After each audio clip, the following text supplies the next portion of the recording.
जानवरों के बारे में भी थोड़ी फीलिंग्स हैं, और अगर आप उन्हें हर्ट करते हैं तो ये उस इंसान के रिलीजन के प्रति जाना है। तो मेरा ये मानना है कि भगवान कुछ नहीं है, सिर्फ एक यूनिवर्सल ब्रदरहुड का माध्यम है ताकि एक भगवान को हम पूजें या इबादत करें और इसके थ्रू हम यूनाइट हो जाएं। तो मेरा सवाल ये है कि हम हमेशा भगवान को इस तरह तोलते हैं कि उसे इंसान की तरह फीलिंग्स हैं, वो हमें सज़ा देता है, हमें रिवॉर्ड करता है, पर हमारे अलावा इस यूनिवर्स में, मैं उस वर्ड पे स्ट्रेस करूंगा, यूनिवर्स में जानवर भी हैं जिनका काम इस भगवान के बिना चल रहा है, जिनमें कोई फीलिंग्स नहीं है, ना वो कुरान पढ़ते हैं ना बाइबल पढ़ते हैं। वो भी जीवित हैं, हम भी जीवित हैं। हमें एक गुमान हो गया है कि हम थोड़े स्मार्ट हैं, पर वो भी इस सृष्टि का हिस्सा हैं। तो इस यूनिवर्सल ब्रदरहुड में उनके प्रति हमारी भावनाएं के बारे में कुछ जिक्र, और मैं जानना चाहूँगा कि क्या पैंथीज़म इसका एक सॉल्यूशन नहीं है, क्योंकि इसमें हम किसी एक इंडिविजुअल को वर्शिप नहीं करते। जैसा कि जुडाइज्म में कहा गया कि I am a jealous God, और एक जेलस एक ऐसा हो सके मेरे हिसाब से। पर अगर हम पैंथीज़म को एक सोल्यूशन माने तो ये एक ऐसी चीज़ है जो हमेशा रही है, पेड़ हमेशा रहे हैं, ये यूनिवर्स हमेशा रहा है, जबकि धारणाएं, डेफिनेशंस भगवान की हमेशा बदलती रही हैं। तो अगर हम गॉड को कांस्टेंट के रूप में देखना चाहते हैं और इसे एक माध्यम बनाना चाहते हैं आपसी भाईचारे का, आलमी भाईचारे का, तो क्या पैंथीज़म इसका एक सॉल्यूशन नहीं है? भाई साहब ने सवाल पूछा कि यूनिवर्सल ब्रदरहुड हम सिर्फ इंसानों तक महदूद रह गए हैं, क्या जानवर में जान नहीं है? और ये भगवान को हमने खुद बनाया ताकि आलमी भाईचारा रहे, लेकिन क्या पैंथीज़म इसका सलूशन नहीं है कि भगवान को हम दूसरे रूप में देखें? भाई साहब का अच्छा सवाल है। सवाल के दो हिस्से हैं। पहला एक हिस्सा है कि यूनिवर्सल ब्रदरहुड सिर्फ महदूद इंसानों तक क्यों, जानवर पेड़ पौधों को क्यों नहीं लिया गया? दूसरा सवाल, क्या पैंथीज़म इसका सलूशन नहीं है? पहले सवाल का जवाब कि यूनिवर्सल ब्रदरहुड, आलमी भाईचारा के अंदर हम बाकी जीवित चीजों को क्यों नहीं लेते? अगर लेंगे तो जीना ही मुमकिन नहीं है। अगर हम लेंगे बाकी जीवित चीजों को, हम आलमी भाईचारे में लेंगे, तो आपको यहाँ खड़े रहना भी मुमकिन नहीं है 5 मिनट तक के। क्यों? मैं बोलूंगा, क्योंकि मैं डॉक्टर हूं। भाईचारा का एक उसूल है कि दूसरे भाई का कत्ल मत करो, उसूल है क्या नहीं? ठीक है, आप सांस ले रहे, अभी सांस ले रहे ना, आप जब सांस लेते लाखों जर्म्स का कत्ल कर रहे हैं आप कैसे भाई? ये लाखों लोग का कत्ल कर रहे जीने के लिए, ये कैसा भाईचारा है? तो इसीलिए भाईचारे का डेफिनेशन जरा हम बराबर तौर से समझ ले, फिर हम डिस्कस करें। क्योंकि अगर आप कहें कि हर जीवित चीज मेरी भाई है, तो आप भाईचारे के खिलाफ। कोई भाईचारा में ये नहीं है कि दूसरों का कत्ल करो अपने आप को जिंदा रखने के लिए। कभी भी इस्लाम में ये नहीं कहा गया है कि दूसरों को दबाओ अपने आप को ऊंचा करने के लिए। और मैं अल्लाह के रसूल की एक मिसाल दूंगा आपको। अल्लाह के रसूल फरमाते हैं, आप जब देखते हैं एक खजूर का दरख्त, पाम ट्री, वो एक मोमिन की मिसाल है, मुस्लिम की मिसाल है, तो साहबा सोचते इसका क्या मतलब? क्यों एक खजूर का दरख्त, पाम ट्री को मुस्लिम कह रहे? समझ में नहीं उनको। आज हम जानते हैं, उस टाइम अल्लाह के रसूल ने कहा, कोई भी पेड़ पौधे जब भी बढ़ते ऊपर, वो क्या करते हैं? आजू बाजू पेड़ को हटाते हैं, फिर ही बढ़ते हैं। नीचे जाते हैं, अपने पौधों को, रूट्स को एक्सपैंड करते हैं। इसीलिए आप देखेंगे म्युनिसिपैलिटी क्रैक्स को तोड़ती है, मजबूत करिए। क्यों? वो पेड़ बढ़ता है तो क्रैक हो जाता है, फिर से टाइल लगाते हैं। जितना पौधा बढ़ता है, जितना पेड़ बढ़ता है, उतना आजू बाजू नुकसान करता है।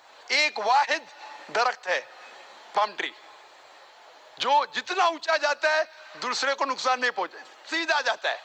बाकी लोग यहाँ जाते वहां जाते, इसके घर में घुसते उसके घर में घुसते, ऊपर जाते सीधा, किसी को तकलीफ नहीं देते, नीचे भी जाते सीधा, आजू बाजू घूमते नहीं। अगर आप अपने आप को बड़ा बनने के लिए दूसरों को दबाएंगे, ये मुस्लिम नहीं। तो अगर मैं मानूं आपकी बात को कि हर जीवित इंसान को भाईचारा करूं, तो मुझे जीने का हक नहीं, किसी को जीने का हक नहीं है। लेकिन उसका मतलब ये नहीं कि हम दूसरे जीवित लोग को तकलीफ पहुंचाए जानबूझ के। इसीलिए इस्लाम में जब मोहम्मद सल्लल्लाहु अलैहि वसल्लम पैगाम दिए अरब देशों में, अरब मुमालिक में, तो लोग ने कहा ये कैसा इंसान है। जब अल्लाह के रसूल ने कहा कि ऊंट के ऊपर ज्यादा वजन मत डालो, हराम है, घोड़े को ज्यादा तकलीफ मत दो, तो लोग कहने लगे ये तो अभी इंसानों की हुकूक की बात कर रहा था, अभी जानवरों की हुकूक की बात कर रहा है।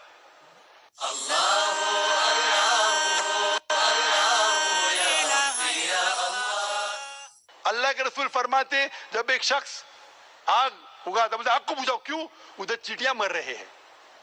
उसका मतलब जानबूझ के कोई भी जीवित चीज को मारना हराम है, सिर्फ अनजाने में इजाजत है या जिसकी इजाजत खुदा ने आपको दी है, जिसकी इजाजत दी है खुदा ने।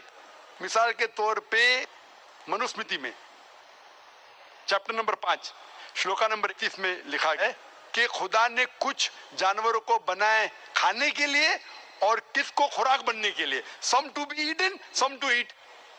अगर वो खाने वाला जानवर दूसरे जानवर को खाता है जिसको खुराक के लिए बनाया है तो कोई गुनाह नहीं है।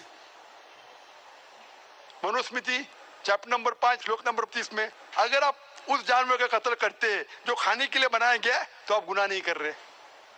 Manusmriti chapter number 5 shloka number 39 में सैक्रिफिशियल एनिमल, जो एनिमल कुर्बानी के लिए बनाए गए उसकी कुर्बानी देना गुनाह नहीं है।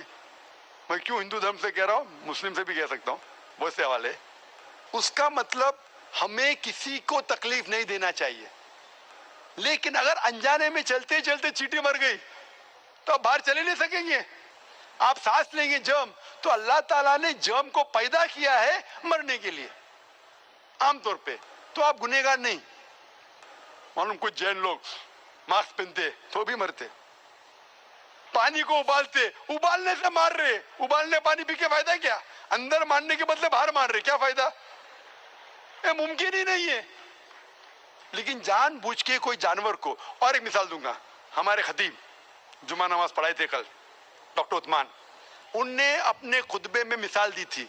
क्या एक औरत थी जो बहुत बेहया थी, क्या कहेंगे, जो आम तौर पे लोगों की जीनत थी। मैं लफ्ज उर्दू जरा मेरी कमजोर है, मैं किसी को ठेस नहीं पहुंचाना चाहता, इंग्लिश में कहेंगे नॉट विद गुड कैरेक्टर, बाजारी औरत। जरा मैं ऐसे लफ्ज नहीं इस्तेमाल करना चाहता किसी को चोट पहुंचे, तो बाजारी औरत थी जो बहुत गुनाह करती थी, लेकिन एक वक्त एक कुत्ते को पानी पिलाया तो अल्लाह के रसूल फरमाते सिर्फ वो एक अच्छे अमल के वजह से खुदा ने उसे जन्नत में डाला। बाजारी औरत गलत काम करती है, जिना करती है, एक अमल क्या की, एक कुत्ते को पानी दी, इंसान को नहीं कुत्ते को, और अल्लाह उसे जन्नत में डालता है। दूसरी तरफ एक अच्छी औरत, नेक औरत, लेकिन एक बिल्ली को बंद करती है, चेन करके रखती है, उसकी आजादी को कैद करती है, अल्लाह ताला उसको जहन्नम में डालता है, नरक में डालता है। इसे कहते हैं जानवरों के हुकूक। मतलब जानवरों के भी हुकूक इस्लाम में है। अल्लाह के रसूल फरमाते कि चिड़िया की जान भी मत लो बिना वजह, चिड़िया स्पैरो, आप पढ़ेंगे कुरान में और हदीस में कई उसके पर लेक्चर। तो इसलिए हम मानते हैं कि जीवित चीज का हमें एहतराम करना चाहिए, उसके रूल रेगुलेशन है। बोलेंगे सब जीवित चीज मेरे भाई है, नहीं भाई सब भाई नहीं है। अभी कुछ लोग इतना करते, कुत्ते के पीछे हर महीने लाख रुपया खर्चा करते। अरे गरीब लोग मर रहे, लाख रुपये से 10 घर हर महीने लाख रुपया अपने पूडल के ऊपर डालते हैं, लाख रुपये से कम 10 घर तो चलेंगे ना महीने, 20 घर चलेंगे मुंबई में, हाँ के नहीं? वो 20 घर को संभालो ना, एक पूडल को संभाल रहे। ये किधर का इस्लाम है? ठीक है जानवर की कदर करो, इतना कदर मत करो कि उसके हाथ में चेन डालो सोने की, ये करो, ये खाना लेके आओ, खाना लेके आते लाख रुपए का, आप समझ रहे ना? तो इतना मत इसराफ करो इस्लाम के अंदर सिखाया गया है कि भाईचारा जो मैंने जिक्र किया, बट जानवरों को भी देखो और उसके साथ अच्छा बर्ताव करो, बिना वजह किसी जानवर का कत्ल मत करो। ये आपका सवाल था। आपका दूसरा सवाल इसके अंदर जवाब हो गया। आप कहते हैं कि पैंथियज्म, सबको खुदा मानना इसका जवाब है। उसका जवाब में कहा था, हमारे भाई जो अवतार सिंह थे ना, उसने कहा था पैंथिय, सब कुछ खुदा है, सब कुछ खुदा है। इससे क्या होता है कि सब कुछ खुदा है, मतलब अगर आप सबको खुदा मानते, चोर को भी खुदा मानते, डाकू को भी खुदा मानते, खुदा का मतलब उसका कहना मानना, बराबर के नहीं, उसकी इज्जत करना, उसकी इबादत करना, वो जो कहता है उसकी बात मानना। तो आप अगर वो चोर को खुदा बोलेंगे, वो बोलेगा चोरी खुदा, चोरी करना शुरू करेंगे। वो बलात्कार करने वाला कहेंगे आपसे, आप उसको खुदा बोलेंगे, चल भाई बलात्कार कर, आप करेंगे करेंगे। तो इसी तरह ये इलॉजिकल है। खुदा एक है और सिर्फ उसकी इबादत करना चाहिए। और ये जो फिलॉसफी है, ये फिलॉसफी जो आप बोल रहे किधर से आई, इसे कहते हैं एंथ्रोपोमॉर्फिज्म। क्या कहते हैं? एंथ्रोपोमॉर्फिज्म, मतलब गॉड ने हर चीज की शक्ल हासिल की। और इसके अंदर एक फिलॉसफी है कि खुदा इतना पाक, इतना नेक, वो जानता नहीं कि किस तरीके से इंसान को तकलीफ होती है। और ये एंथ्रोपोमॉर्फिज्म जो फिलॉसफी है, खुदा अलग अलग चीज में शामिल होते हैं। और कई मजहब, इस्लाम के अलावा कोई मजहब कहता है कि खुदा एक बार इंसान का रूप हासिल किया, कुछ मजहब कहते हैं अनेक बार। और उनकी लॉजिक है कि खुदा इतना पाक, इतना नेक, इतना महान, उसे पता नहीं इंसान की तकलीफ क्या है, इंसान को किस चीज का बुरा लगता है। इतना नेक, इतने पाक, इंसान को दर्द कैसा होता है, इंसान को तकलीफ कैसा होती है। तो ये खुदा जो नेक और पाक है, जानने के लिए इंसान के उसूल क्या होना चाहिए, वो इंसान का रूप धारण करते। ये फिलॉसफी है एंथ्रोपोमॉर्फिज्म की। ऊपर से लगता है बहुत लॉजिकल है, खुदा इतना नेक, इतना पाक, इतना दयालु, वो जानता नहीं बेचारे इंसानों की क्या तकलीफ है, क्या मजबूरी है, क्या मुश्किलात है। तो इंसान का रूप धारण किया लिखने के लिए, क्या इंसान के लिए अच्छा है बुरा है। ऊपर से देखे तो बहुत अच्छा लगता है, लेकिन तहकीक करेंगे मंतिक से तो एकदम ही गलत।